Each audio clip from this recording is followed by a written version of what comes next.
r/confessions. My friend and I burned down a house when I was a kid. When I was around 8 years old, I lived in an area that had a lot of summer homes. After summer was over and the home was empty, my friend and I would break in. Break in is used loosely. A lot of times windows were unlocked, or even sometimes a door. We used to look for money. We loved going to McDonald's.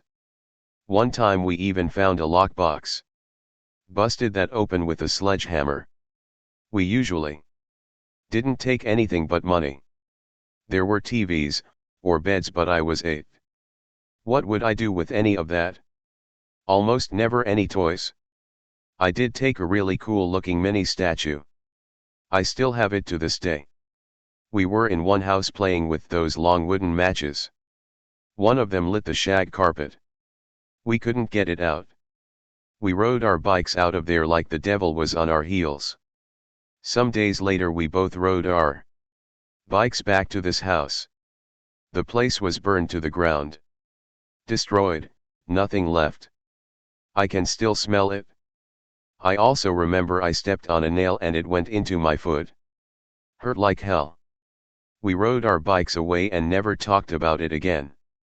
My family moved away when I was in 5th grade. I lost contact with the kid. I have never told anyone.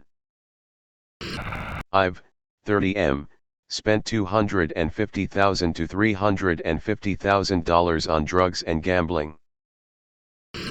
I used to make a lot of money in my early 20s as a manager of a body shop, grossing $4 to $10 million a year in profit. My boss was an opioid addict and got me into them from long hours and pain. Next thing you know, it's a year later and I'm hooked. The next 4 years was us snorting Roxys and dope a day at about $250 to $500 per day. That's not including any gambling or other drugs we used like coke, molly, weed, psychs, etc. I would bring home $2 to $4 grand a week depending on commissions, and then spend half of it at the casino and the other half up my nose. It ended with me overdosing. I flatlined twice, had 52 minutes of chest compressions performed to keep me alive while they Narcaned me 3 times up my nose and then threw my intubation tube at the hospital. I spent a week in a coma, 2 more in the ICU, 1 more in recovery, and then a month after that learning to walk again. They even flew a rotoprone bed in for me alone to get brain activity going the first 24 hours.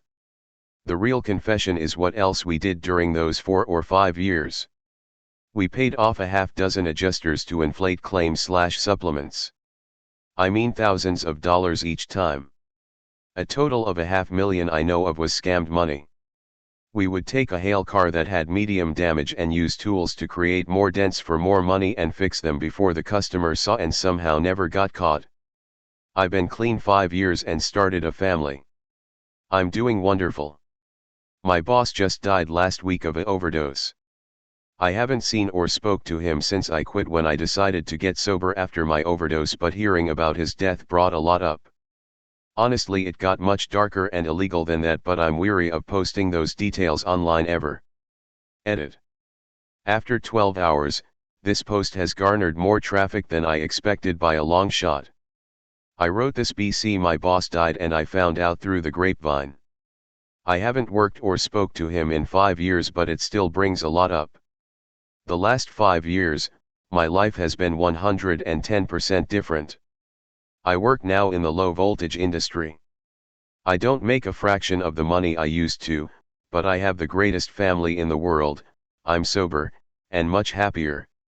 90% of the comments were beyond positive, which was surprising considering I figured all would be shitty about the fraud and prospects of much darker days than that. But thank you guys. And to those struggling with addiction, there is hope. I'd given up to my prison and decided that was gonna have to do for the rest of my life, but I was wrong. I couldn't even move out of bed without heroin. What I recommend is do whatever is necessary for sobriety. Suboxone. Do it. Crisis lines. Call them. Rehab.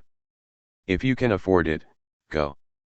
But worst case, They have psychiatric and drug addiction places strictly in the medical field that can help speed up withdrawals through drugs and get you out faster and back to life. But above all, have someone to keep you accountable. You cannot do it alone. You need a system like NA or someone to help guide you during such a drastic change to life. But I went from the scum of earth to dad of the year. I work 60-hour weeks to make sure my kids and fiancé are cared for and loved beyond belief. Anything you all have wanted to do is possible. Best wishes and best of luck to you all. I split an edible with my sister and I regret it so much. My sister has told me she smoked weed before a couple years ago, nothing too serious, she was safe and with her trusted friends, didn't seem like she's make a habit of it. When I found this out, I've never smoked anything, never got high/drunk, so I was surprised to say the least. Today we hung out because I'm visiting from college and I'm staying at my mom's. I'm pretty open with her about weed stuff, and have been high around her a few times.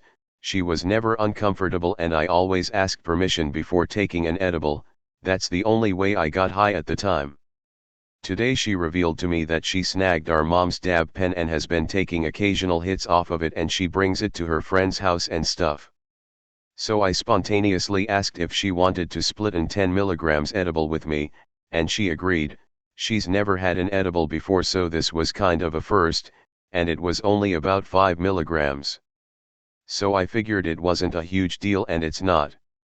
She enjoyed herself and was on her phone listening to music and on TikTok and stuff. Now she's sleeping and I can't sleep because I just feel so guilty. I didn't say this in the beginning, but my sister is 14 and I'm 19. We're very close, we've been through a lot together and I wanted to bond with her because I feel like we're losing the connection we used to have. With me being moved out and in college. I didn't have any intent of hurting her or anything, I just wanted to have a good time with her. I shouldn't have done it though, I feel ashamed of myself. She's still young and I shouldn't be condoning this kind of thing. I'm the big sister, I'm supposed to be better than this. Even though nothing bad happened, I'm so sorry. My dumb ass gave myself metal poisoning to get out of work and it didn't even work. So I've got this coworker Stan right, and I had a non-essential doctor's appointment yesterday as well as a shift that day, and I asked Stan if he could take it away from me around 4 days in advance and he said sure. However, the shift swap didn't get approved until the day of, and Stan decided he didn't want to do it anymore and flaked 30 minutes beforehand. The policy for calling in sick is that we have to do it at least 3 hours before the start of our shift. I called in and asked my boss what I could do about it. He apologized and said it was on him for not approving the shift on time because Stan called in and said he couldn't make it anymore, so if either him or I didn't come in that day, it would be a no-call no-show on my record. It pissed me off and I got an idea. A couple of months ago, I took a zinc supplement in the morning before having breakfast because I planned to eat at a cafe before heading to class, and I didn't know it was dangerous to take them on an empty stomach. I got awful stomach problems and doubled over and puked after about an hour, but after a few more hours I was okay again, so I had the idea to try that again and I took 3x the amount I did the last time because I had already eaten beforehand. It gets to my shift time and I'm still feeling okay, so I headed in and was hoping I would get myself to throw up again so I could go home. Unfortunately for me, an hour passed, then 2, then 3 and 4, and I was reaching the end of my shift anyways, and I had already missed my doctor's appointment. It feels like the god of fuck you was staring down at me, because as soon as I got home, I doubled over the toilet and vomited violently, like the puke was just waiting for me to finish working. How considerate. It's the next day now and I'm constipated as shit. Edit, I like my job and I don't really need to quit, I just felt super petty that day since Stan was being an ass.